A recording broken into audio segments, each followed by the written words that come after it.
Dear students, Assalamu alaikum. In this pandemic epidemic situation, I hope you are well by the grace of Almighty Allah. I am well also.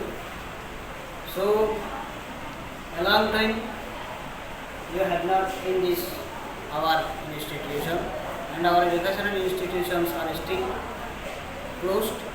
So, we have decided to take our online class. সুপ্রিয় শিক্ষার্থীরা, আমি আব্দুল্লাহ আল মাসুম, সহকারী শিক্ষক, চাকমারপুর উচ্চ বিদ্যালয়, কলগরবাজার Ramu.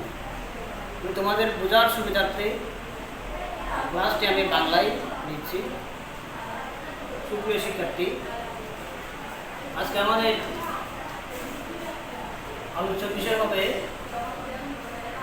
English first পেপারের গুরুত্বপূর্ণ একটা টপিক, ক্লাস 9 এবং 10 জন্য, যেটি প্রত্যেক শিক্ষার্থীরা জ্ঞাতভাবে অথবা অজ্ঞাতভাবে জানা হোক বা অজানাভাবে হোক, এরা প্রায় সময় এটি ভুল লিখে বা ভুল করে।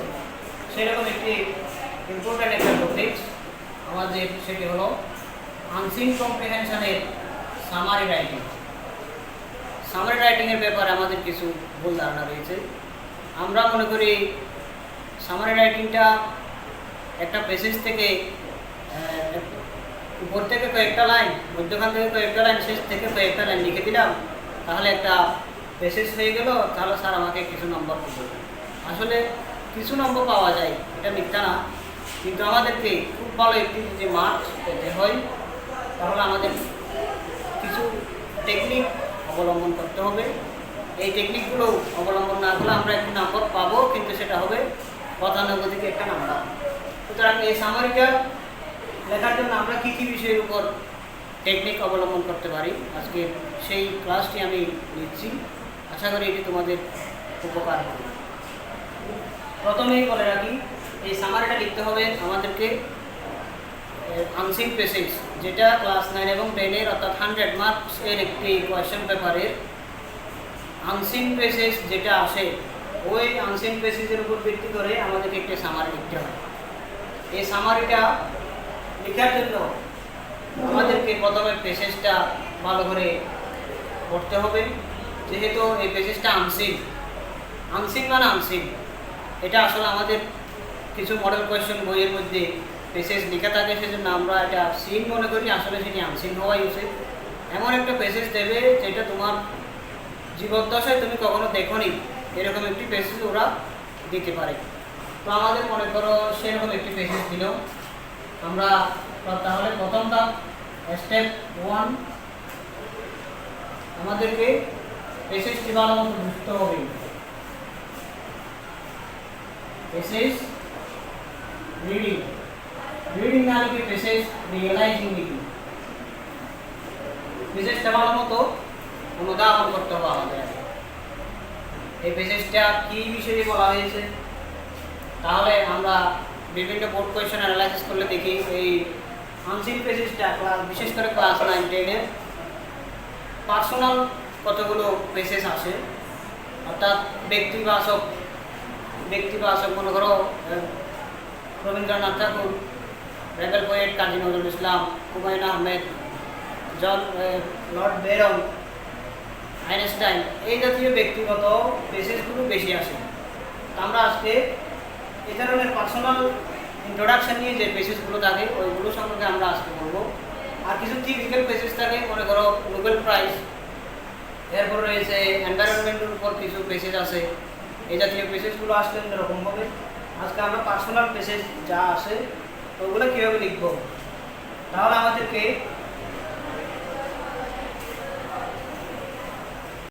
প্যাসেজ থেকে যদি আমি হুবহু একটা লাইন শুরু থেকেই তুলে দিই, এক্সামিনারের মনে অবশ্যই ধারণা হয়ে যাবে এই স্টুডেন্টটি প্যাসেজের আগামাথা কিছু বুঝে নাই, সে সরাসরি নকল করছে। সুতরাং আমাদেরকে পরীক্ষককে অ্যাট্রাক্ট করার জন্য, বা আমি যে সবার থেকে একটু অসাধারণ, আমি কী জিনিস সেটা বোঝানোর জন্য আমাকে নিজ থেকে একটি সিম্পল করে আমি একটি লাইন লিখবো। এত জটিল লেখার প্রয়োজন নাই, পেজ পুষ দেওয়ার দরকার নেই। শুরুতেই স্টার্টিং লাইন, স্টার্টিং লাইন বলতে একটা সামারি তুমি শুরু কীভাবে করবে নিজের মতো করে, বই পেজের সাথে মিল থাকবে কিন্তু নিজের মতো। শুরুতে আমি এখানে তিনটা টেমপ্লেট অর্থাৎ স্টার্টিং লাইনের জন্য আমি তিনটা লাইন বাছাই করেছি। তোমার থেকে যেটা সুবিধা এবং সহজ এবং যেটা তোমার জন্য মনে রাখা সহজ হবে এই লাইনটা তুমি বাছাই করে নেবে। তিনটাই একই অর্থ বহন করো। The text focuses mainly on, এটাও নিতে পারো। দ্য টেক্সট ইজ অ্যাবাউট, এটাও নিতে পারো। দ্য টেক্সট ডিলস উইথ, এটাও নিতে পারো। অথবা দ্য টেক্সট ডিসকাসেস অ্যাবাউট, এই লাইনটাও লিখে যায়। তাহলে আমি একদম সহজ সবার জন্য 2 নম্বর লাইনটা বাছাই করলাম। এই লাইনটা সবাই লিখতে পারবে আশা করি। দ্য টেক্সট ইজ অ্যাবাউট, এখানে গ্যাপ আছে, যে বিষয়ে পেজেসটা আসবে যার বিষয়ে আমরা সেই বিষয়ে ওনার নামটা লিখে দেবো। মনে করো আমাদের পেজেস যদি হুমায়ুন আহমেদের ব্যাপারে হয়,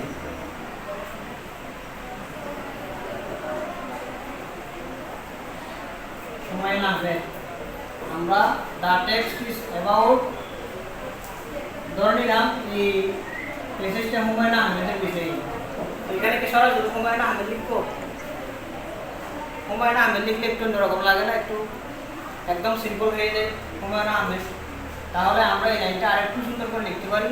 সেটা কীভাবে লিখবো এটা আমি পেজেস বলে বোঝাবো সরাসরি। তাহলে ব্যক্তির নাম না লিখে আমরা এমন একটা লাইন লিখবো ওনার কোনো গান কিছু গাইতে হবে কেন এই বিষয়ে আমরা পরের পেজে যাচ্ছি। তাহলে এখান থেকে শুরুতে এই লাইনটি দিলাম, দ্য টেক্সট ইজ অ্যাবাউট অমুক অমুক। এরপর আমাদের ওই পেজেস থেকে ওই পেজেসটা একটা কম্পোজিশনের মতো একটা প্যারাগ্রাফের মতো হবে। ওখান থেকে আমরা কী কী বাছাই করবো? ওখান থেকে এই পয়েন্ট পার্সোনাল পেজেস যেগুলো আছে ওগুলোর জন্য নিচের পয়েন্টগুলো আমরা বাছাই করে নেব। প্রথমত ইন্ট্রোডাকশন। ইন্ট্রোডাকশন মানে আমরা সবাই জানি, যেটা ভূমিকা হিসেবে জানি, আসলে এখানে ভূমিকা বোঝাবে না, এখানে পেজের ক্ষেত্রে পরিচিতি। ওনার পরিচিতির জন্য ওই আনসিন পেজের মধ্যে শুরুতে একটা 1 লাইন বা 1.5 লাইন বা 2 লাইন থাকবে। আমরা ওই লাইন থেকে দেখে শুনে কতগুলো রিমার্কেবল ওয়ার্ড যা আছে ওগুলো ব্যবহার করে ইন্ট্রোডাকশনটা শেষ করবো 1 থেকে 1.5 লাইন, এতটুকু মুক্তি। এরপর আরেকটা পয়েন্ট হবে, এটা হলো ফিচার অথবা ক্যারেক্টারিস্টিক্স।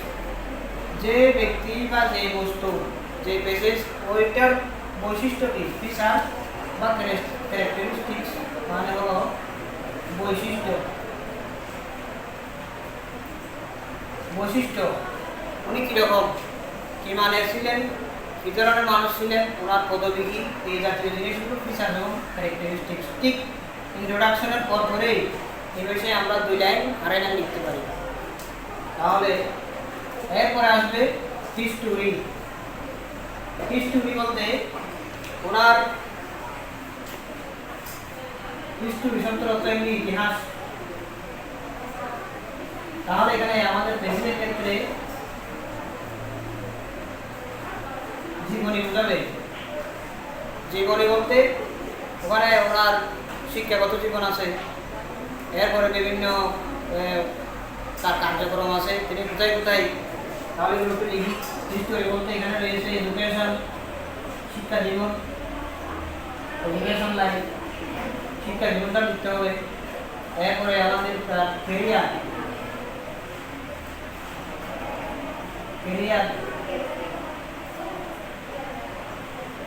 উনি কী কী কাজ করেছেন এই জিনিসগুলো আমাকে এখানে নিয়ে আসতে হবে, গুরুত্বপূর্ণ। এরপরে পয়েন্ট আমাদের রিমার্কেবল ওয়ার্ড, যে পেসেজটা দেবে আমাকে ওই সময় রাখতে হবে এটা একটু বিখ্যাত মনীষী।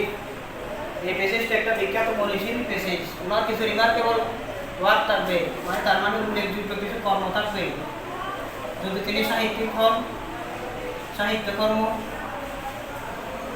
যদি তিনি কোনো ধরনের বিজ্ঞানী হন তাহলে তার আবিষ্কার, এই জাতীয় জিনিসগুলো আমাদের রিমার্কেবল ওয়ার্ডের মধ্যে এই হিস্টোরির পরপরই কয়েকটা লাইন পেসেজেই থাকবে। সব এগুলো বানিয়ে লেখার দরকার নেই, পেসেজ থেকে আসে, ওখান থেকে আমরা সিম্পল সেন্টেন্সের মধ্যে এগুলো ব্যবহার করব। কন্ট্রিবিউশন, দেশ ও জাতি এবং বিশ্বের মধ্যে মনে করো আলেকজান্ডার ফ্লেমিং, তার জন্য বিখ্যাত একটা অবদান আছে, পেনিসিলিন আবিষ্কার, এই কন্ট্রিবিউশনটা আমরা অবদান হিসেবে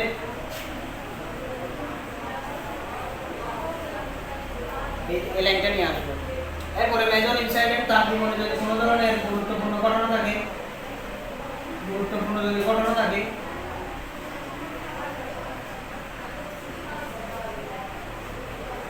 অনেক লেখক আছে বিভিন্ন দুর্ঘটনায় মারা যান, অথবা অনেক লেখক আছে বিভিন্ন কাজের জন্য পুরস্কার পান। একটু আনকমন লেভেলের ঘটনা হলে আমরা সেটা উল্লেখ করব। এরপরে সর্বশেষ যেটা আছে ইন্ট্রোডাকশনের বিপরীত ডেথ। ডেথ যদি তিনি জীবিত অবস্থায় থাকেন, বর্তমান এরকম পেজেস যদি আসে, এরকম পেজেস আমি এখনো দেখি নাই, কম আসছে। আর ডেথ হলে সিম্পল একটা লাইন দিয়ে তার মৃত্যুবরণ,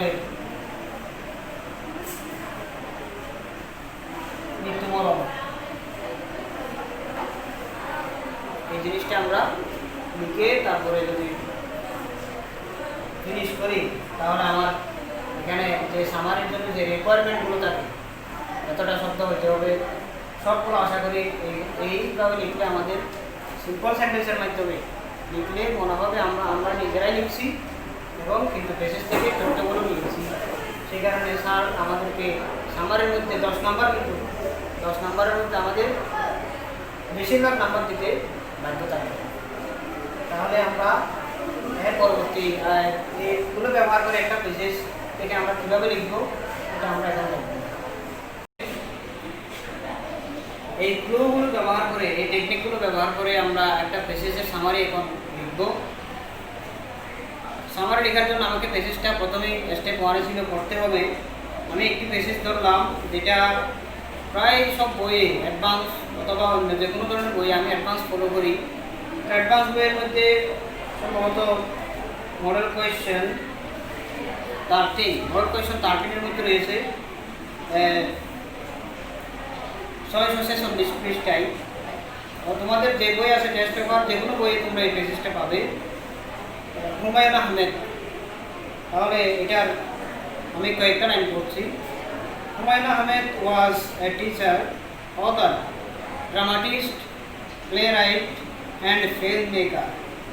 He was born in Mohanganj, Netrokona, Mymensingh on 13 November 1948. এই শিরোনামে পেজেসটি আছে এবং আমি শেষ কয়েকটা লাইন করছি।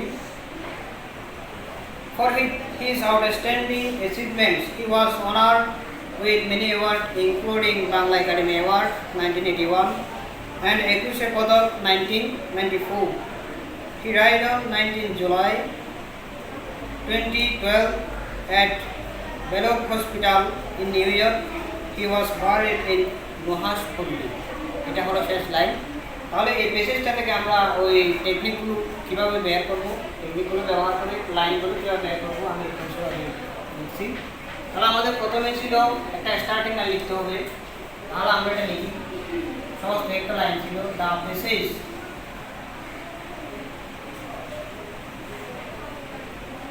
Is about. তাহলে আমরা বুঝে নিলাম এই পেজেসটি একজন বিখ্যাত সাহিত্যিক বা বিখ্যাত ব্যক্তি হুমায়ুন আহমেদের সম্পর্কে। আমরা সরাসরি হুমায়ুন আহমেদের নাম না লিখে একটু ওনাকে অ্যাডজেক্টিভ দিয়ে লিখি। The pages is about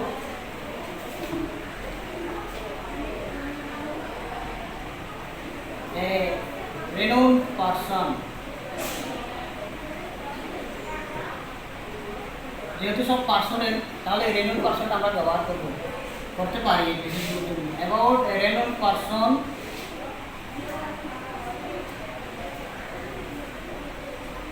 who is, তাহলে যার নাম আমাদের এটা হুমায়ুন আহমেদ, আমরা ওই নামটা এখানে নিলাম। এখানে যেই যার পেজেস আসছে, যে ব্যক্তি, ওনার নামটা এখানে বসিয়ে দিলাম।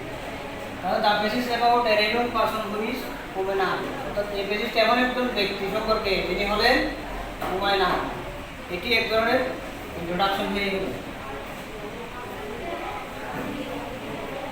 এরপরে ওনার পরিচিতি এবং ক্যারেক্টারিস্টিক্স আমরা একসাথে নিয়ে ফেলবো। তাহলে এর পরের লাইনের মধ্যে রয়েছে he was a teacher, author, dramatist, playwright and filmmaker। এটা ক্যারেক্টারিস্টিক। তাহলে আমরা লিখে দিলাম he was a teacher,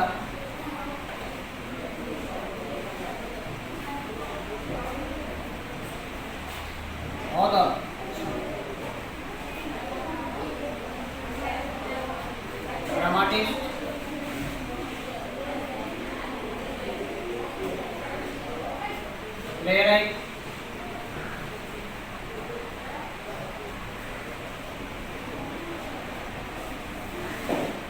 and filmmaker.